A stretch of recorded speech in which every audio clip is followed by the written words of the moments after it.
जब हम एक शानदार शहर के बारे में सोचते हैं तो दिमाग में क्या आता है? शायद ऊंची ऊंची बिल्डिंग्स, तेज रफ्तार जिंदगी। हाँ, ये सब तो है, पर क्या सिर्फ यही चीजें किसी शहर को घर जैसा बनाती हैं? शायद नहीं। चलिए आज इसी पर बात करते हैं कि एक शहर को सच में रहने लायक क्या बनाता है। चलिए इसी दमदार सोच से शुरुआत करते हैं। बात सिर्फ गड्ढे भरने या ट्रैफिक कम करने की नहीं है, ये तो उससे एक कदम आगे जाने की बात है। ये है हमारे शहरों में जानबूझकर खुशी पैदा करना। जरा सोचिए, अगर हमारा मकसद सिर्फ परेशानियां कम करना नहीं बल्कि खुशियां बढ़ाना हो तो कैसा होगा? और यही आज का हमारा सबसे बड़ा सवाल है। इसका जवाब शायद हमारे पार्कों में है, हमारी गलियों में, या तक कि हमारे कचरा फेंकने के तरीके में भी। और हाँ, इस एहसास में भी कि एक शहर सिर्फ ईंट और पत्थर का जंगल नहीं होता, वो हम सबका एक बड़ा सा घर होता है। तो चलिए इसी सोच को थोड़ा और आगे बढ़ाते हैं। सबसे पहले उस बड़े सपने की बात करते हैं कि भाई हम अपने शहरों से आखिर चाहते क्या हैं। ये एक अजीब सी बात है ना? एक तरफ हमारे शहर इकोनॉमिकली तो आसमान छू रहे हैं, जीडीपी बढ़ रही है, लेकिन दूसरी तरफ हमारी रोज की जिंदगी से सुकून जैसे गायब होता जा रहा है। हालत ये है कि अमीर से अमीर इंसान को भी 2 पल की शांति के लिए शहर से भागना पड़ता है, पहाड़ों पर या समुद्र के किनारे। पर सवाल तो ये है कि वो सुकून शहर के अंदर ही क्यों नहीं मिल सकता? तो चलिए अब बड़े सपनों से उतरकर जरा जमीनी हकीकत को देखते हैं। एक ऐसी आम सी समस्या जो हर रोज हमारी मुस्कान छीन लेती है। ये आवाज हम सब ने कभी ना कभी सुनी है, या कम से कम मन में सोची तो जरूर होगी। और ये दिखाती है उस सिविक सेंस की कमी जो हमें अक्सर अपनी सड़कों पर दिख जाती है। सोचिए, बस एक केले का छिलका, कितनी छोटी सी बात है ना? लेकिन ये एक छोटी सी हरकत हम सबके अनुभव को कितना खराब कर देती है। और हाँ, ये सिर्फ 1-2 लोगों की झुंझलाहट नहीं है। देखिए, बाल्टीमोर जैसे शहर में एक स्टडी हुई और उसमें पता चला कि लगभग 70% लोग, हर 10 में से 7 लोग अपने आसपास में कचरे को एक बहुत बड़ी समस्या मानते हैं। तो ये कोई पर्सनल परेशानी नहीं है, ये एक सोशल इश्यू है, एक सामाजिक मुद्दा। और इस चीज का असर बहुत गहरा होता है। बात सिर्फ गंदगी की नहीं है। जब हमारा आसपास का माहौल ही ऐसा हो जिसे देखकर लगे कि किसी को कोई परवाह ही नहीं है, तो वो निराशा, वो होपलेसनेस धीरे धीरे हमारे अंदर भी घर कर जाती है। हमारी मेंटल हेल्थ पर इसका सीधा असर पड़ता है। चलिए अब आते हैं सबसे जरूरी बात पर। ये जो समस्या है ना, ये सिर्फ एक इनकन्वीनियंस नहीं है, ये एक पब्लिक हेल्थ क्राइसिस है, एक सार्वजनिक स्वास्थ्य संकट। और इसके जो असर है वो हमारी सोच से कहीं ज्यादा गहरे हैं। देखिए, हेल्थ रिसर्च हमें साफ साफ बताती है कि कचरा सिर्फ देखने में बुरा नहीं लगता, ये हमें सीधा शारीरिक नुकसान भी पहुंचाता है।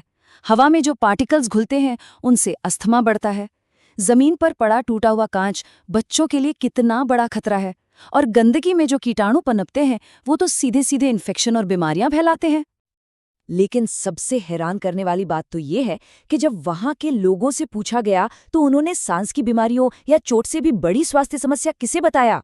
साइकोलॉजिकल इफेक्ट्स को, यानी मनोवैज्ञानिक असर को। सोचिए, करीब 31% लोगों के लिए कचरे का मतलब है बढ़ता हुआ स्ट्रेस, डिप्रेशन और एक निराशा की भावना। यह हमारे दिमाग पर एक सीधा हमला है। और यहाँ पर एनवायरमेंटल जस्टिस यानी पर्यावरणीय न्याय का एक बहुत जरूरी पहलू सामने आता है। बात यह है कि कचरे की कीमत हर कोई बराबर नहीं चुकाता। इसका सबसे ज्यादा बोझ कौन उठाता है? समाज के सबसे कमजोर लोग, बच्चे, बुजुर्ग और वो लोग जो पहले से ही बीमार हैं। वो लोग जो इसके बुरे प्रभावों से लड़ने के लिए सबसे कम तैयार हैं।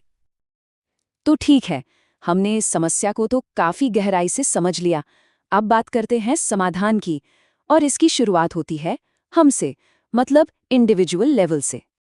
इस पूरी समस्या से निपटने के लिए हमें सिर्फ एक चीज चाहिए, और वो है सिविक सेंस, यानी कि नागरिक समझ। अब ये कोई भारी भरकम नियम कानून नहीं है, ये तो बस एक अच्छी आदत है। ये बस इतना सोचना है कि ये सड़क भी तो मेरे घर का ही हिस्सा है। और बस इसी एक सोच से हमारी शेयर्ड लाइफ कितनी बेहतर हो सकती है।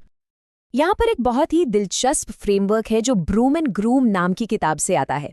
ब्रूम यानी झाड़ू, ये सिंबल है फिजिकल सफाई का, हमारा घर, हमारा ऑफिस, हमारी सड़कें साफ सुथरी हों। और ग्रूम ये सिंबल है सोशल सफाई का, यानी हमारा व्यवहार, हमारे तौर तरीके, हमारा शिष्टाचार, सिविक सेंस असल में इन दोनों का ही तो मेल है। और जैसा कि हमारे पूर्व राष्ट्रपति डॉक्टर APJ अब्दुल कलाम ने कहा था कि एक इंसान की डिसिप्लिन लाइफ, उसके छोटे छोटे काम भी नेशन बिल्डिंग का हिस्सा होते हैं। जब हर नागरिक अपनी जिम्मेदारी समझता है तो हम सिर्फ एक साफ सुथरा समाज नहीं बनाते, हम एक मजबूत राष्ट्र बनाते हैं। तो चलिए अब इंडिविजुअल एक्शन से एक कदम आगे बढ़ते हैं और एक बड़े कलेक्टिव विजन की बात करते हैं। आखिर हम सब मिलकर अपने शहरों को कैसे बदल सकते हैं?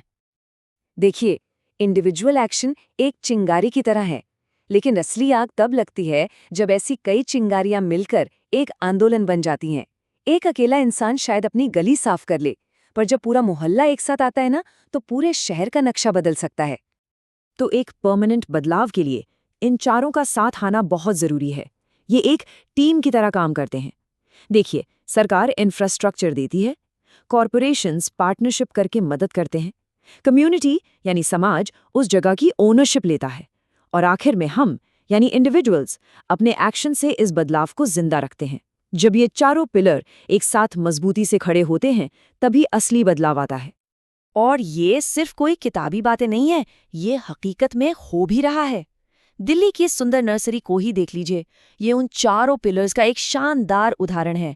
वहाँ सरकार है, एक सोशल ट्रस्ट है, कॉर्पोरेट फंडिंग भी है, और सबसे जरूरी दिल्ली के लोग हैं जिन्होंने उसे अपनाया। या फिर जयपुर का मसाला चौक, ये दिखाता है कि कैसे लोकल सरकार भी एक जिंदा दिल और साफ सुथरा पब्लिक स्पेस बना सकती है। तो बड़े बड़े बदलावों का इंतजार करने की जरूरत नहीं है। असली जादू तो हाइपर लोकल में है, मतलब हमारे अपने आस पड़ोस में। अपने मोहल्ले के पार्क को थोड़ा बेहतर बनाना, अपनी गली को साफ रखना, इसका असर तुरंत दिखता है, और सबसे अच्छी बात, तुरंत महसूस भी होता है।